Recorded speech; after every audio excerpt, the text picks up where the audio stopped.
Welcome back, everyone, to the cigar smoke-filled back room. I am Doug with Tusk Consulting. TuskConsulting@gmail.com. TuskConsulting@gmail.com. If you're a pro-gun Republican and you need political consulting help, drop me a line at that email. We'll see what we can do to help you.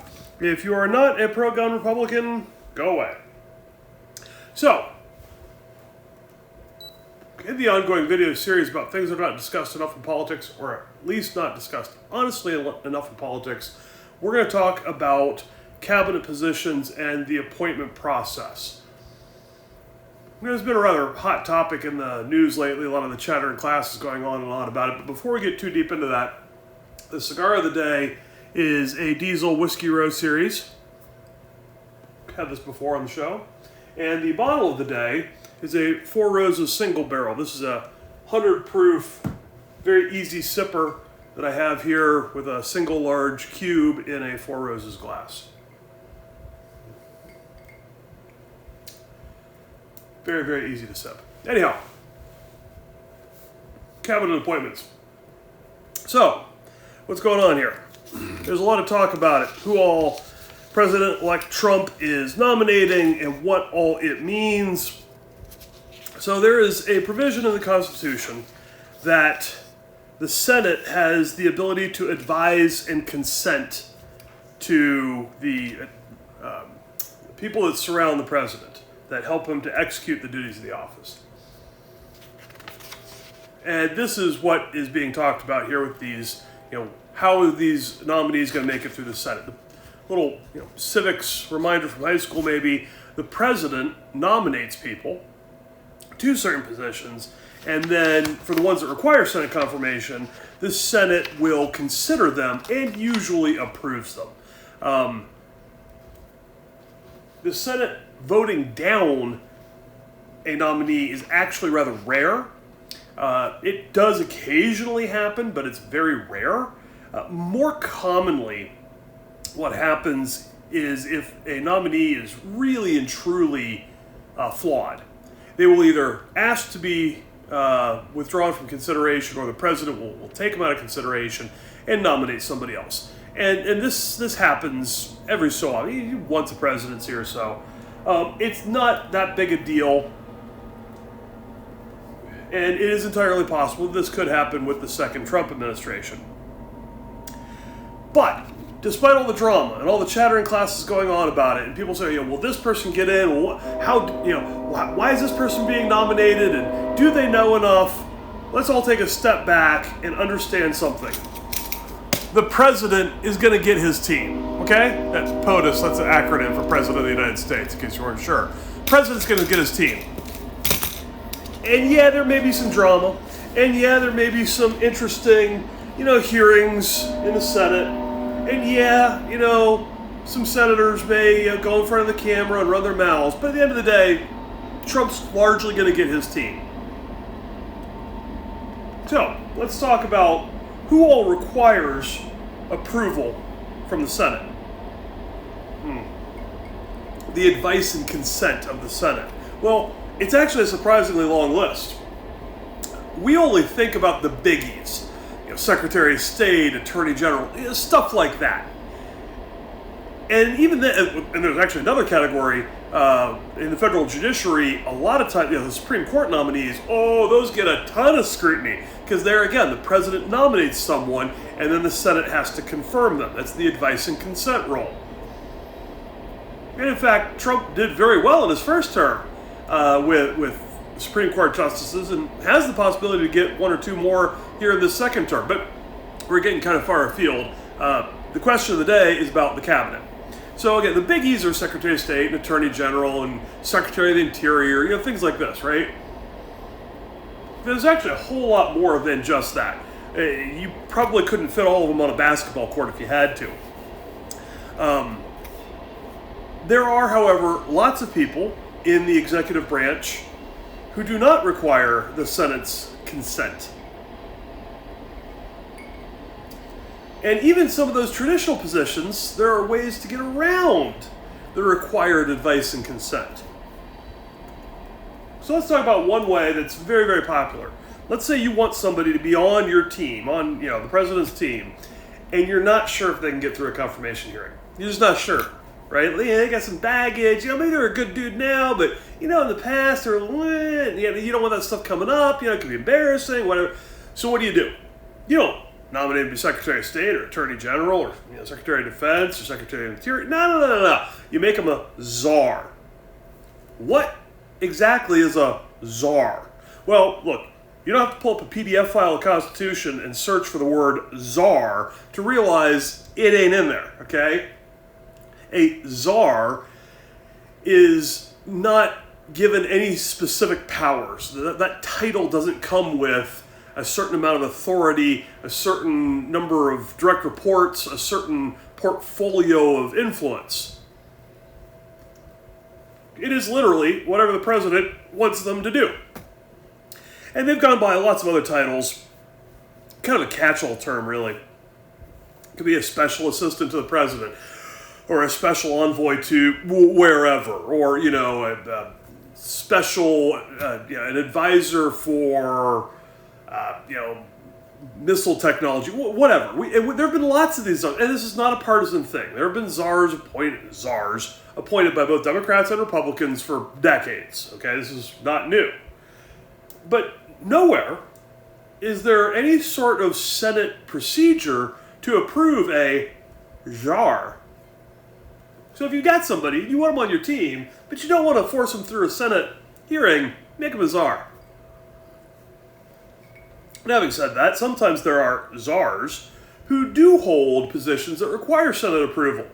And in this case, it's just that you're giving them, a ceremonial title, if you will, not an actual title, in addition to their other responsibilities to make, maybe they're having to coordinate between multiple branches of the government, and so you want to make it clear, say when Department of the Interior clashes with Department of Defense, hey, maybe, something about, let's say, how to, safely store and dispose of nuclear waste. Well, the Secretary of the Interior may have a different view on that as, say, the Secretary of Energy or Secretary of Defense. And so you make one of those guys the czar, and you say, look, Secretary of Interior, bro, you're on my team, we're tight, but when it comes to this, that's the guy that's in charge. Because I'm the president, I say so, right?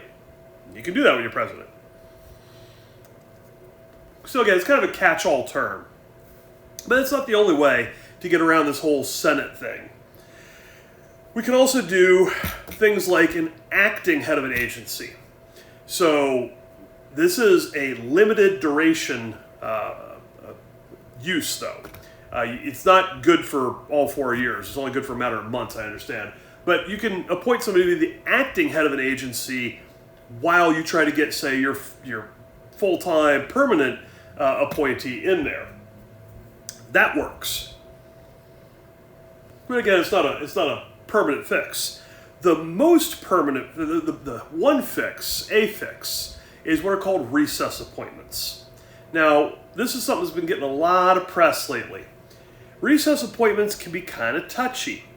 There's apparently case law on this. I'm, full disclosure, not a lawyer. I'm a pro-gun Republican, not a lawyer. But there apparently is case law that says that if the Senate is in recess for more than 10 days, then the president can appoint someone and skip the consent portion, the advice and consent portion of the Senate's input. Now, since that's come out, the Senate has done this thing called not take long recesses, okay? It's been actually a very long time since the Senate has had a recess that long. You may say, wait a second, Doug, no, that can't be true. They go home and they campaign for weeks and months, and they're not...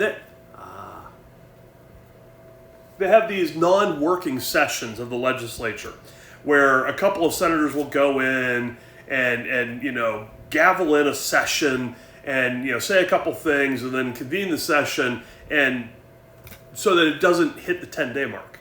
Okay, it's like hitting the reset button, or maybe when I was a kid, you play in your game station, the Atari 2600 when I was a youngster, because I'm a geezer now. You get mad at the game because you're not doing well. You hit the reset button, right, and start over. That's exactly what this is. We're hitting the reset button on the timer.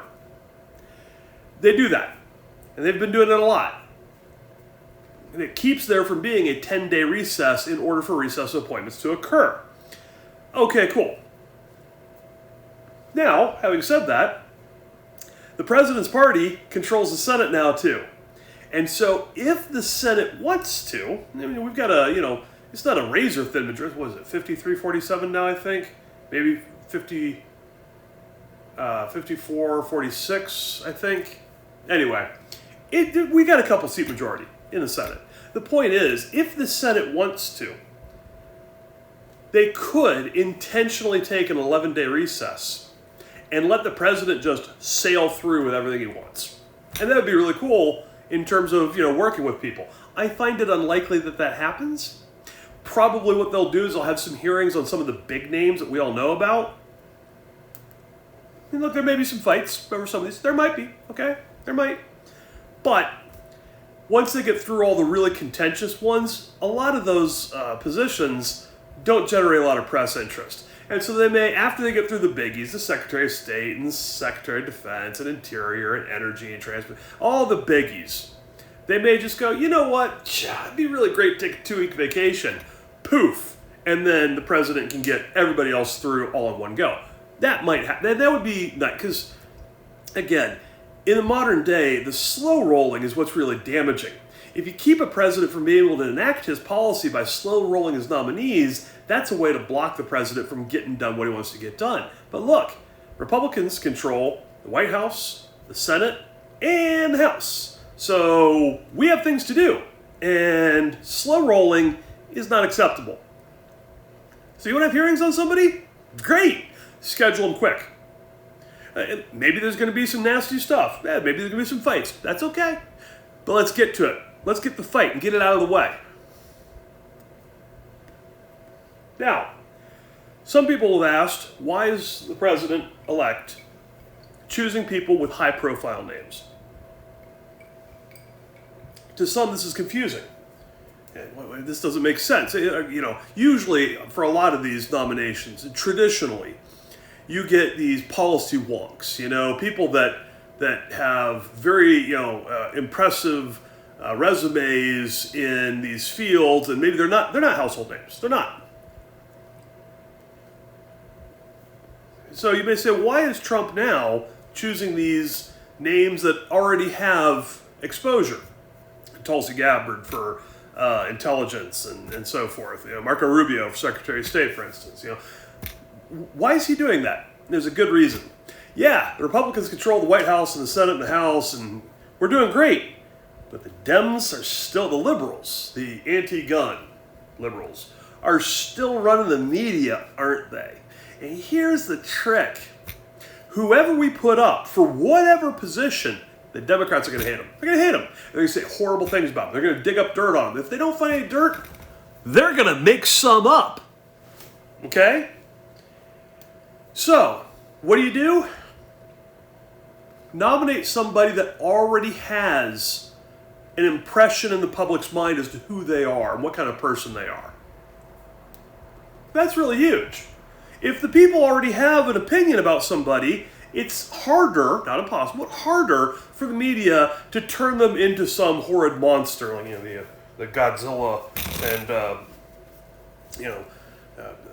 so forth here on my shirt. It's harder. And so I think that's part of this attempt by the president-elect is, hey, let's make the media's job more difficult because we're going to put people up that the public already feels like they know. So, and look, again, it is not uncommon. Most presidents have at least one nominee that will fail. And that may happen here too. And no, I'm not going to give my opinion as to which one I think will fail. That's not what I'm here to do. What I am here to say, though, is some Democrats are just looking for a scalp. They want one, so they can go home to their liberal-ass state and say, see, we fought Donald Trump and we beat him on whichever nominee, right? It's a negotiation. Donald Trump's a businessman. You think he's heard of a throwaway position before? I think the odds are good, okay? I think he knows very well that sometimes when you want this, you have to ask for this. And then when the other side pitches a royal fit in public, okay. Well, I guess I'll settle for just and then everybody feels like they're a hero, okay? He's a smart guy that knows how to negotiate. I wouldn't be surprised if he's got a throwaway in there just for that purpose. One last thought. Just like Donald Trump choosing J.D. Vance has some strategic value, Donald Trump choosing, say, Marco Rubio, who's a sitting senator, has strategic value too. See, a vacancy in the Senate is filled by the governor of that state. Marco Rubio comes from a state with a Republican governor. Oh yeah, Ron DeSantis, governor of Florida, he's a Republican. So when Marco Rubio becomes Secretary of State, Ron DeSantis gets to appoint a Republican to replace him. So there's continuity. You get a fresh face, somebody that's in there that can then run for retention, which is a higher probability win than running for an open seat. And it's good. Just as with J.D. Vance here in Ohio, senator from Ohio, there's a Republican governor here too. And the governor of Ohio can then appoint a Republican to hold J.D. Vance's seat. These are strategically valuable. You do not choose a Republican senator from a state with a Democrat governor. No. So, for instance, if you were sitting there thinking, boy, it'd be great if he appointed Rand Paul to something like, I like Rand Paul a lot. He's not going to choose Rand Paul because Kentucky has a Democrat governor. Okay?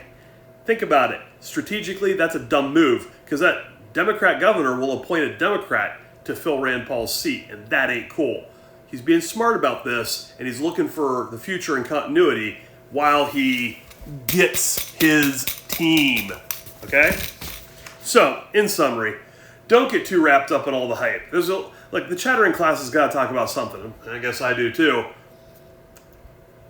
At the end of the day, the president-elect is being very smart about how he's choosing his nominees. He's going to be very smart about all the tools at his disposal, including recess appointments, including czars, including using acting heads of agencies, and he's also looking to the future to make sure that any senator he pulls out gets to be replaced by another fellow traveler. He should and will largely get his team for his cabinet. Again, I am Doug with Tusk Consulting. TuskConsulting@gmail.com. TuskConsulting@gmail.com. Thanks, everybody. See you in the next one.